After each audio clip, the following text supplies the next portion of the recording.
the political side, we discussed trade and investment, we discussed security and defense, democracy, governance, human rights, rule of law, issues on migration. They also came under discussion. I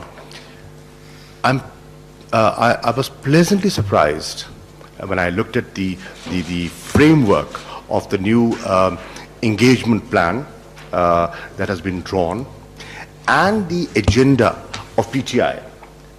There is so much of similarity on the way the Europeans think and what we intend to do as a government to help alleviate our people from poverty and fix institutions and eradicate corruption and have across-the-board accountability. So it's all so much in sync with the way we as a government and as people are thinking. That's very encouraging. But the most interesting and the most encouraging piece of news is that after exchange of so many drafts and lots of squabbling, we have finally agreed. Pakistan and the European Union have finally agreed on a new strategic engagement plan. And that's a real plus from the discussions we've had. Hopefully, once the procedures are fulfilled on the European side, I would be more than happy to hop onto the plane and go to Brussels and sign with you, ma'am, the new Pakistan-EU strategic engagement plan. This, I think, is laying the architecture for a future, a bright future between Pakistan and the European Union. There are lots of Pakistanis spread all over Europe, contributing to socio-economic development of your member states. Very useful Pakistanis, contributing a lot to us through their remittances. So we have a bridge between us that is generating goodwill, and we can build on that further. We also, in our discussions, I shared with the High Representative Pakistan's point of view and the steps that we have taken vis-a-vis FATF, how we intend to fulfill our obligations and political commitments to the international community. I also shared with her the evolution of the National Action Plan and how the Peshawar tragic incident or the watershed in the way people in Pakistan dealt with terrorism and extremism, and what the Pakistan Armed Forces have done in cleansing the tribal belt, and the new political consensus that has evolved. We also had a good discussion on the status of INGOs, the perception and the reality, and I shared with the High Representative what initiatives we had taken, and some of the anxieties, I hope, after the discussion we've had would settle down, and they would feel more comfortable in working in Pakistan. I also shared with her how German political foundations, through negotiations and talks, have now been incorporated and have been registered, and how 75 of INGOs are already registered and are working in Pakistan, and we are working on others as well. And lastly, we had a very good discussion, and we shared and compared notes on Afghanistan. As you know, the European Union has been a great contributor to Afghanistan's reform and reconstruction agenda. They also, like us, have a stake in peace and stability in Afghanistan. So we shared Pakistan's perspective, Pakistan's role of facilitation in the peace and reconciliation process, and where we stand on that at the time. I also gave her an overview of our government's thinking vis-a-vis our eastern neighbor, that's India. How open we were, how open we are in engaging with them to resolve our outstanding issues through a sustained dialogue, because that's the only sensible way forward, as we have consistently held this view that there is no military solution to Afghanistan, and the only way forward is a negotiated political settlement. We are both convinced there is no solution to India and Pakistan but to talk and resolve issues through negotiations. Can two atomic neighbors even think of going to war? It's madness. And Pakistan has demonstrated restraint, a measured response, and immediately after being aggressed upon, the steps we took to de-escalate. The world is not oblivious of the steps we have taken, the release of the captured pilot, immediate release of the captured pilot, the unilateral decision to send our High Commissioner back to Delhi, and the decision to re-establish the hotline between the military directorates. These are all steps towards de-escalation. I also shared with her the desire of this government to open up on liberalization of visas, how we want to open up this country to foreigners, invite them to Pakistan, and the Kartarpur corridor. The impact that initiative is going to have on building confidence between two neighbors was also discussed. We also discussed Iran, and as you know, the Europeans and the European Union have a somewhat different perspective from the US on Iran.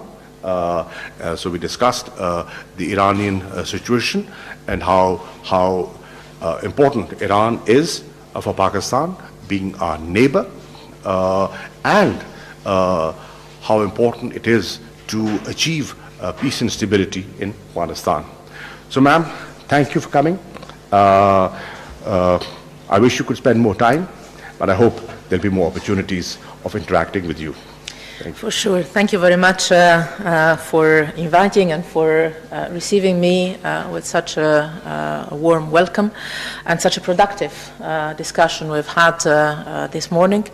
I am very pleased to be in Islamabad. It's the first time I visit here, and I am glad to be here for this. That is the fourth session of the strategic dialogue between Pakistan and the European Union, but an exceptional one, because as you said, we agreed today our new strategic engagement plan that gives us an even more solid foundation for our partnership, expands the areas of cooperation, puts no limits in terms of timing, and I'm sure will constitute, as you said, a sound architecture for EU-Pakistan relations and cooperation in the years to come.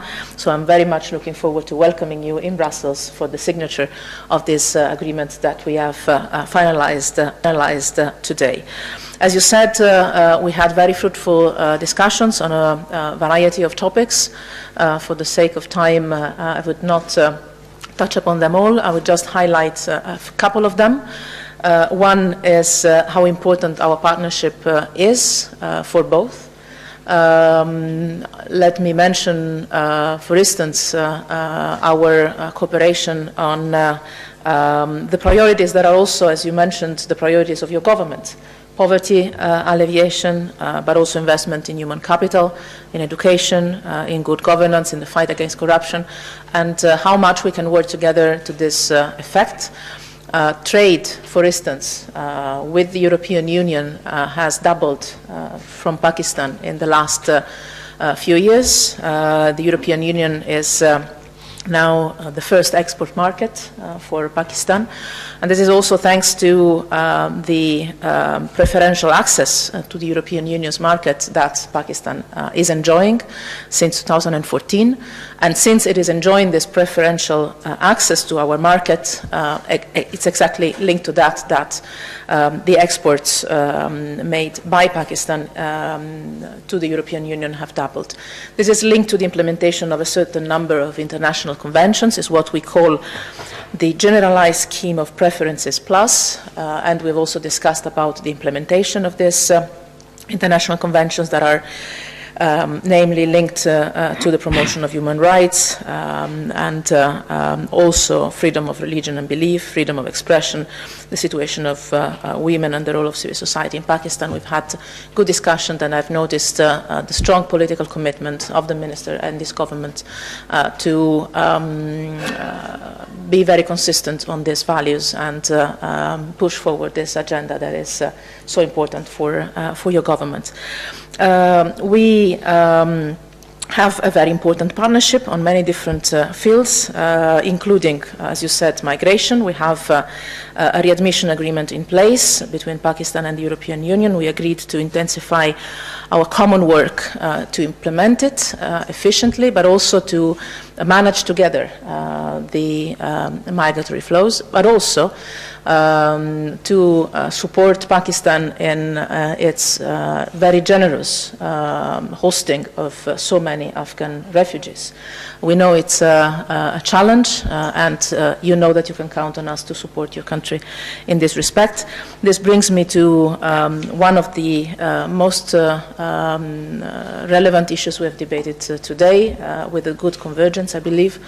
Our common support to the current Afghan peace talks, and we have discussed ways in which the European Union and Pakistan can effectively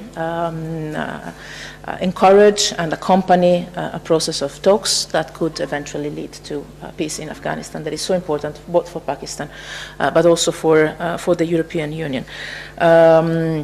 Let me also mention, before I conclude, again, it would be too long to mention all the issues we have discussed, the fact that we have appreciated the fact that tensions with India after the recent events in February have de-escalated. The minister informed me about the steps taken to address the challenge of terrorist activities, and I have expressed to him all our support in trying to make this crackdown on militant and terrorist groups as effective as possible for the sake of regional security and stability, but also for the sake of Pakistan itself. Pakistan knows that it can count on the European Union to support the country in this process.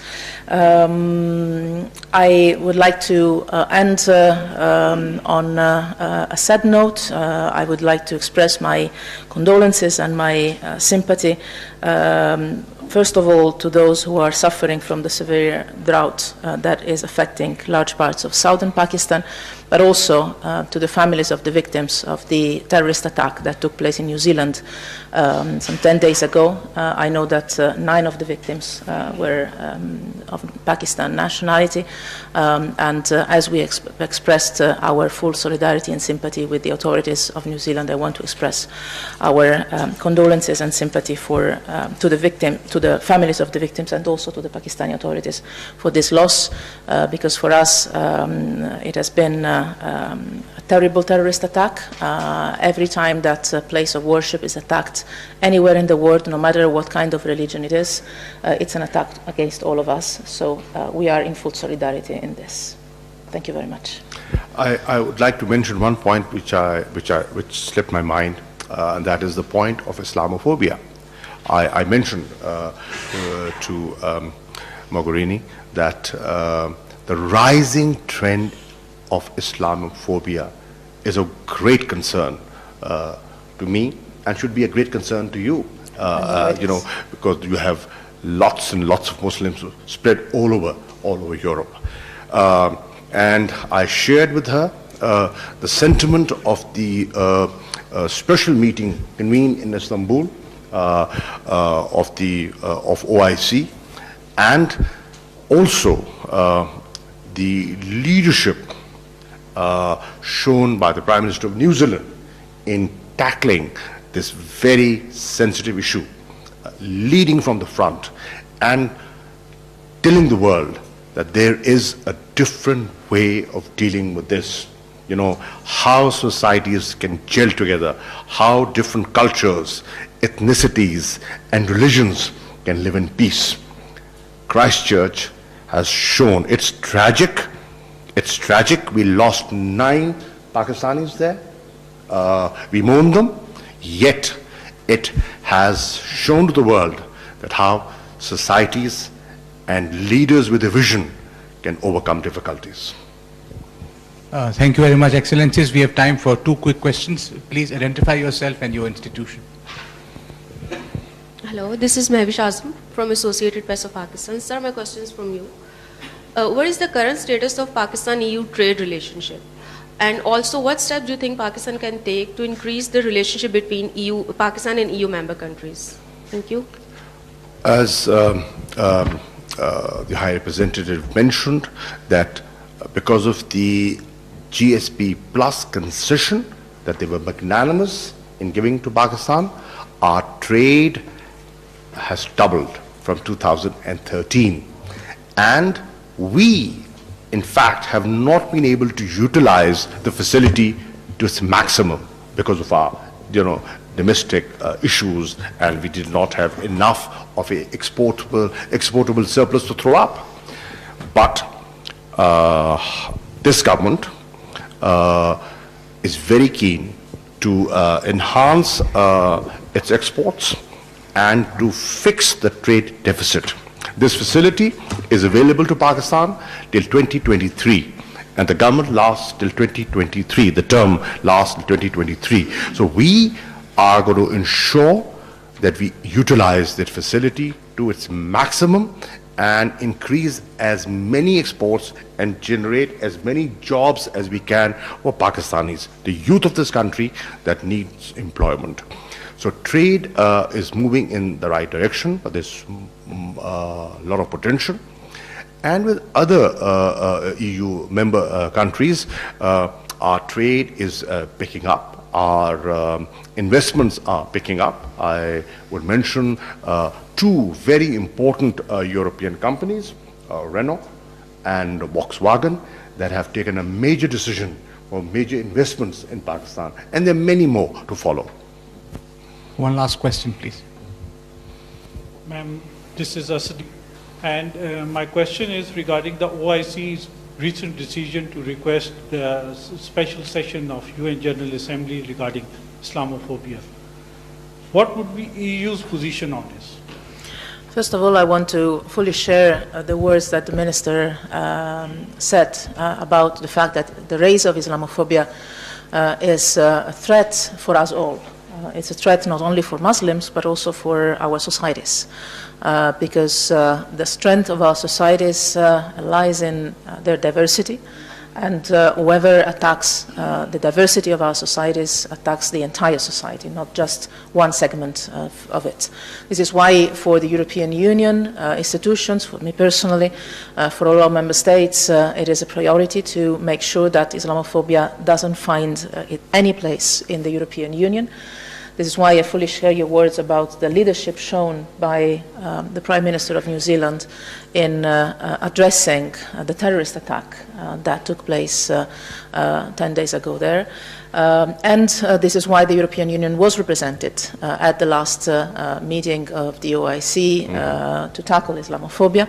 And obviously, we are more than willing to cooperate with our partners, not only in the OIC, but also in the UN framework, to make sure that not only Islamophobia, but any kind of attacks on anybody, especially on the basis of his or her religion or belief or non-religion, finds no place in our world. So we will be consistent in working together with single countries, with the OIC, in the UN framework, to make sure that this doesn't happen, as well as to make sure that no person, no man, no women can be discriminated against or under attack for anything that is related to its identity, his or her identity, his or her religion or belief, or his or her background of any kind. This is the nature of the European Union identity. This is our DNA, and we will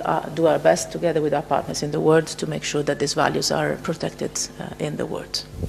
That would be all. Thank you very much, everyone. Thank you. So if you could shake hands here. Yeah. Sure.